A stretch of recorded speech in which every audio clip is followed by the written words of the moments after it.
Okay, so I am really excited about today's video. And the reason for that is because this is a massive topic. This has been a journey that I've been on for the last 2 years and 2 or 3 months now. And I'm learning so many things that have been really beneficial, and I'm super excited to be sharing them with you. And I'm also really excited to hopefully share a less negative narrative than what subconsciously kind of made me not want to have kids for quite a while. And so I thought maybe I'd just start back at the beginning. So originally, when my husband and I got married, we were planning to wait a couple of years to have kids.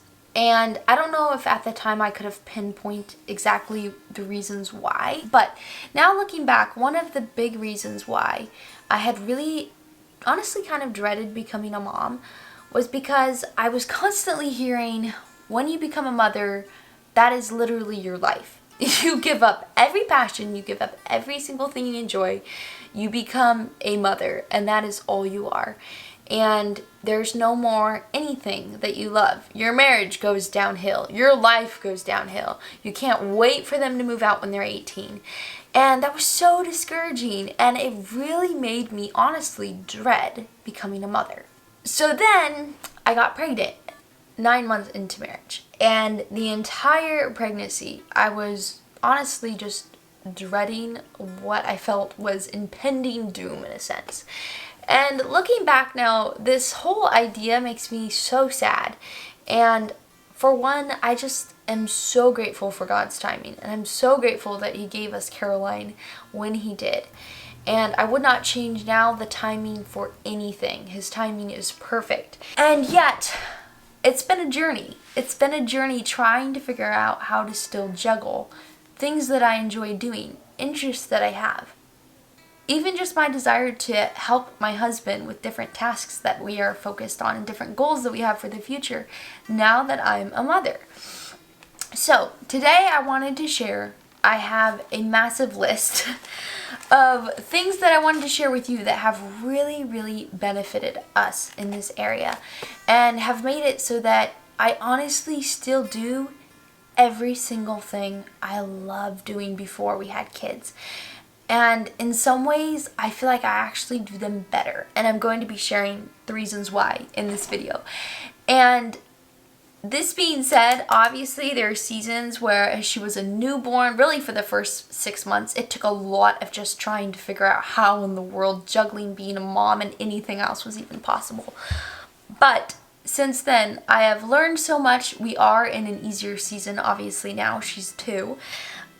But I wanted to talk about these things, and I hope that they're beneficial today, and I hope that they give you a little bit of hope if you've felt discouraged like I have, that now all you are is a mother and there's no possibility for you to do anything else. And so I wanted to share with you these tips. The number one thing that when I sat down and started writing these out, I thought of that has really, really affected our ability to still do different things we enjoy doing as a couple, as a family, me individually, since having my daughter Caroline, has been that we have tried to involve her in everything we do. And so, for an example, if I am cleaning out the dishwasher, she'll help me clean out the dishwasher. If I'm loading the dishwasher, she'll help me load the dishwasher. If Danny's bringing in firewood, she'll bring in firewood. There's so many different things that we're constantly able to involve her in, and it keeps her so content and entertained versus when she's kind of feeling neglected or like we're not putting time into her.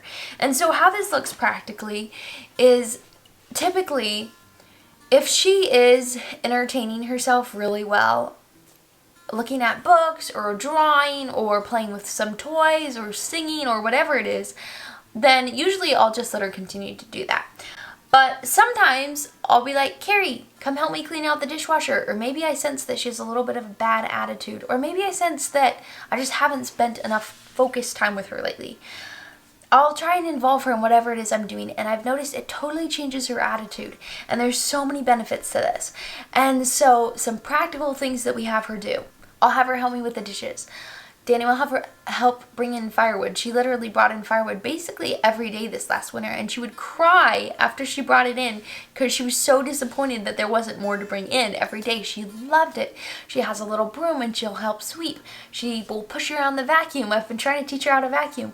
She'll help with the laundry. Just whatever it is that I'm doing, if she's at all not entertaining herself, I'll call her in, or Danny will call her in and have her help. And it's been so helpful, and there's so many benefits to, I think, training your kids early on to be a good helper, to be involved, to be a part of the family.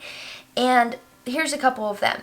I think it creates a real confidence in your children that's genuine. It's not based on self-esteem or on flattery.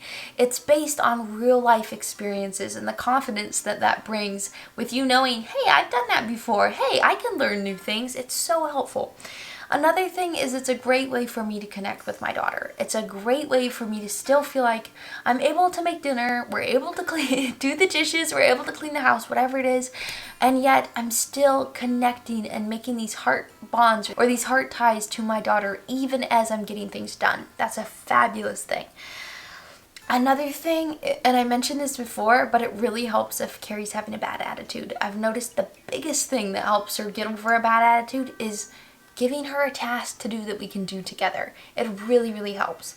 Another thing is it creates independence, and the last thing that I thought of that I wrote down is it gives you genuine things to praise your children for. I think praising your children is excellent, but I think it's even better when you're praising them for things they saw. Oh, I can do that.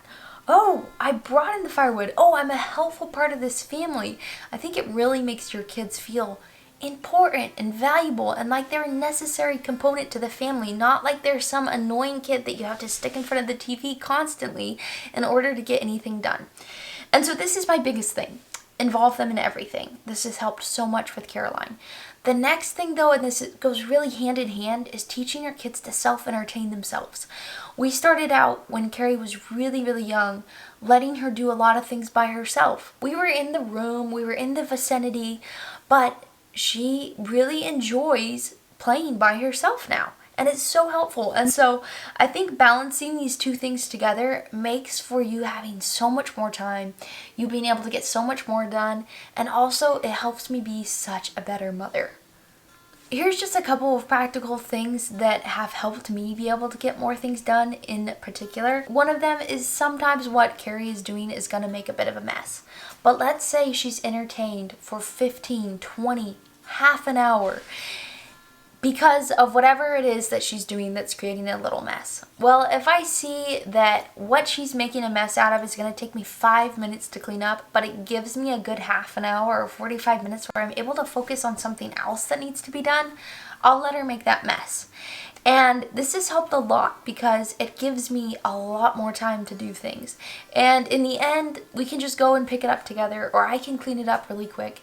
And yet I've had a lot of extra time to do other things because of this. Another thing that has helped a lot is realizing, you know what, if this task can't be done perfectly because Carrie's going to end up running through the flower beds, she's going to end up picking some of these flowers, but I'd still enjoy doing it even if it's not done perfectly, then I'll do it imperfectly, but I'll involve her in it. And so this is particularly applied with gardening. I absolutely love gardening. I do not want to give gardening up, but gardening with a toddler and a dog and pretty soon a newborn is interesting. And so rather than me giving up gardening feeling like I'm never going to be able to have that perfect garden again, which I never had a perfect garden in the beginning, but I've just realized, you know what? I can plant extra seeds. The dogs are going to step on some of them. Maybe Carrie will pick some of the flowers when I wanted to use them in bouquets, but I had the garden. I was able to get out there and do what I love. And so I've tried to apply this in every area. And there's so many things where it's like, you know what, I still enjoy it. It doesn't have to be perfect. I can plant extra seeds. I can do a little bit of extra window washing, whatever it is. I'm able to create these memories of us doing it together. I'm still able to do what it is that I love. And yet maybe it's just not going to be quite as perfect as I had originally anticipated, or it could have been before we had children. And so this is another mindset that I apply that's really beneficial when it feels disheartening at times. Like, oh, I just have to give this up. Oh, it's never going to be perfect or ideal. That's okay. Maybe it's worth doing anyway. Another massive thing that has been probably one of the hardest things to adjust to with being a mom is just the fact that things are going to take longer. Right now, I am working on some home improvement projects that I'm really excited to share here in the next couple of weeks. But originally, before I had kids, I would have thought, oh, I can do this in a week. I could easily bust this out in a week. Now I've had to give myself like a couple of months and just be more graceful and be more, you know what? It's okay if I don't get it all done in a weekend. That is okay. There's no reason why I have to. And so I've been kind of trying to take out some of those deadlines. I'm such a deadlines person, and I love having in this exact amount of time I'm going to get this exact amount done. But I've realized once you have kids, that's almost impossible to do. And it's made me such a nicer mom. The times I'm the most frustrated or impatient is when I have some deadline, some video I have to get filmed, something I have to get uploaded, and Carrie is interrupting me and wants my attention. And it's so unfair to your children. It's so unfair to your kids. And it makes me not enjoy motherhood. Rather than enjoying it for the wonderful blessing it can be, it makes me irritated and frustrated and feeling so limited. And so I'm really trying to just give myself more time, cut out some of those deadlines so that I can still enjoy the process. And the funny thing is, actually with some of the things that I'm giving myself more time to do, shockingly I'm actually doing them better because I'm giving myself more time to really put my heart and soul into whatever it is that I'm doing. And that's been surprising because that's not what I would have expected. And so that's another tip. Just give yourself extra time, cut out some of those deadlines, and enjoy the process, enjoy being a mother. Now I don't have to feel so frustrated when Carrie needs to take a nap, or I have to stop and discipline her, or she needs a snack, or I just have to say, you know what, I have to be done for the day. It's okay. I have all summer to get this done. It's no big deal. Another thing that has been really helpful is kind of developing different little play stations throughout your house that your kids can do while you're trying to get things done. And so for an example, in our bedroom, Carrie doesn't really come into our room unless I'm up here or Danny is up here. And so I have a drawer and I have a little jewelry box in it, and in it is all just cheap jewelry. I don't wear expensive jewelry. And so kind of Carrie's special thing that keeps her really occupied when I'm upstairs, maybe putting away the laundry or making the bed or vacuuming or whatever it is that I'll let her play in the jewelry box, and she'll put on the rings, and she just has so much fun. It keeps her completely occupied, and yet I'm still able to get something done in the room she's in. Another thing, especially when she was a little bit smaller and it was less safe to kind of let her be on her own so much, is that if I was cleaning the bathroom, I would put her in the tub and let her take a bath. And so I kind of felt like, okay, she's being entertained, she's taking a bath, which is great, but I'm also able to get the bathroom clean or fold the laundry because our laundry room and bathroom are in the same room. So that was really helpful. In the kitchen, sometimes I'll let her do the dishes. She loves doing this. She will literally probably do this for an hour straight if I'd let her. Just washing things. And yes, the reality is it makes a massive mess on the floor. But like I said before, if I need to buy time, if maybe I'm working on cleaning out the cupboards or, cleaning out the fridge or something like that, and I just need some time, it's a great way to keep her really entertained. So I encourage you to just look for those little things. It costs no extra money. It's stuff you already have, but can keep your children really entertained while you're able to do things in those rooms and get tasks done still. Another thing that really, really is beneficial is not having much screen time or any at all. There's so many reasons why this is helpful, but I think all of the things I listed above work so much more effectively when your children have a really good imagination, when they're content with toys and things that you have around them, real life experiences, rather than constantly wanting the screen.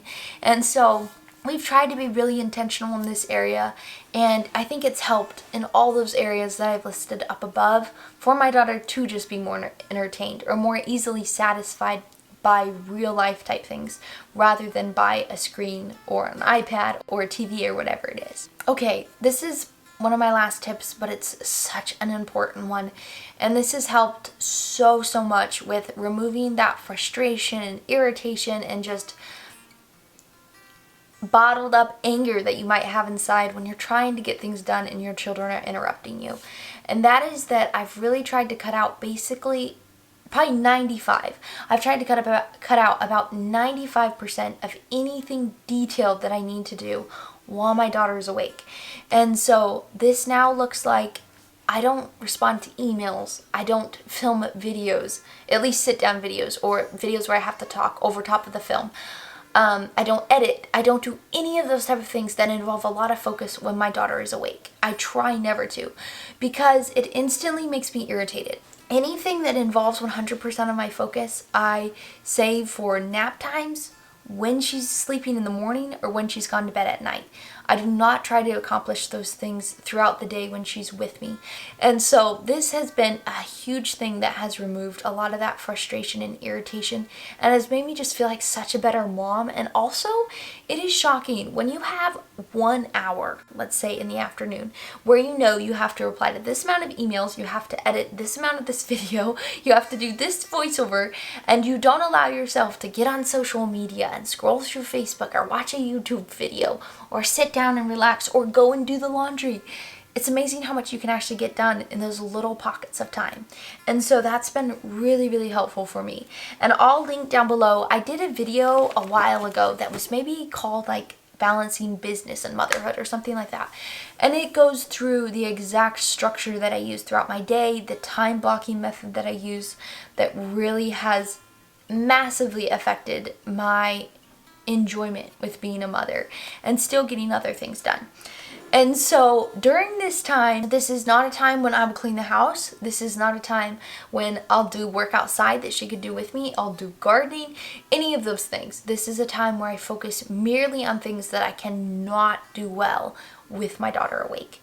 And so then I have all my house cleaning, I have all the work outside, I have meal planning, I have meal cooking, I have grocery shopping, all these things I do when she's awake. And it's just been so, so helpful. So I really hope this video gave you some ideas. I hope it was beneficial. A quote that I heard that I absolutely loved before I became a mom was something along the lines of, it's not what you do for your kids that makes them successful, it's what you teach them to do for themselves. And I love that concept. I've really tried to apply it in my parenting. My husband's super good at it. And so that is kind of some of the basis that's inspired me to do these type of things with my daughter. My daughter is down in her crib and she's obviously awake, so I need to go down there and get her. But thank you for watching, and comment down below if you have any tips. Please share them. Not only would I love to read them, but I'm sure other mothers would as well, because I know this is a common problem. It's like the biggest problem with being a mom. So thank you for watching, and I will see you hopefully in my next video next Saturday or Sunday. So bye, you guys.